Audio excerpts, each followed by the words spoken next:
Assalamualaikum warahmatullahi wabarakatuh.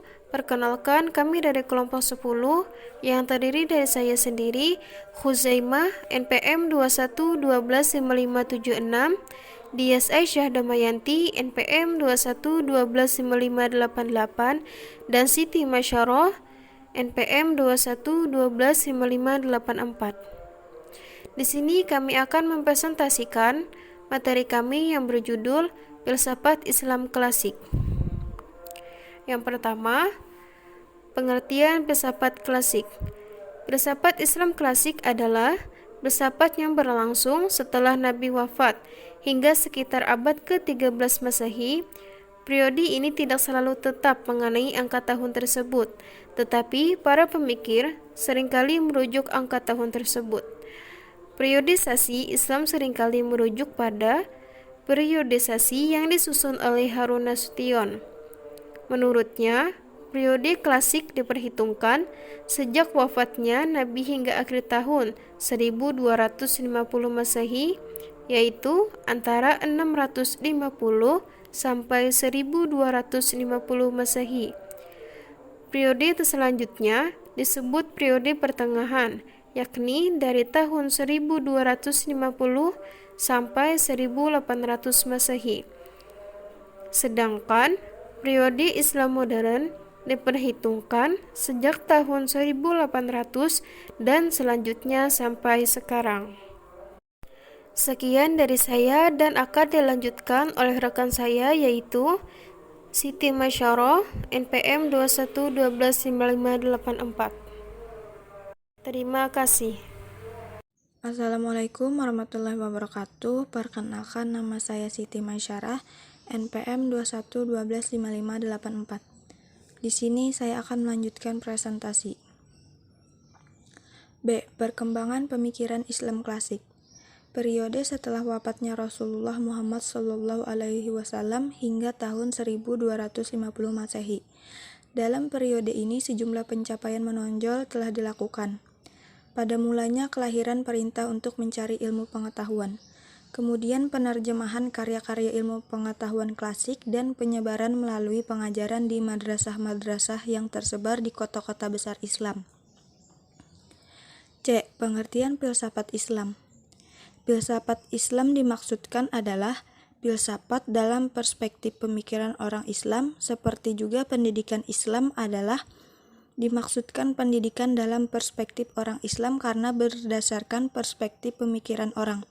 Maka kemungkinan keliru dan bertentangan satu sama lain adalah hal yang wajar. Filsafat berasal dari bahasa Yunani, philo dan sophia. Philo berarti cinta dan sophia berarti kebijaksanaan atau kebenaran.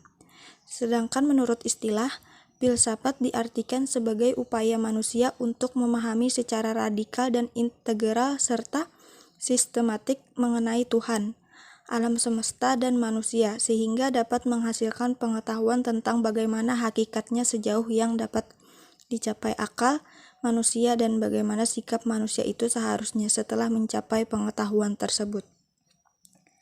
Baik, sampai sini presentasi saya.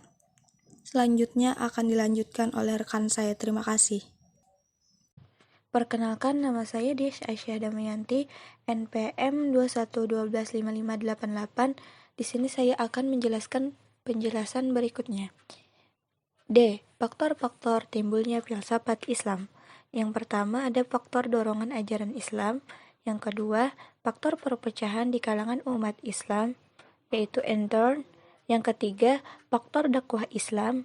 Yang keempat, faktor menghadapi tantangan zaman, yaitu extern.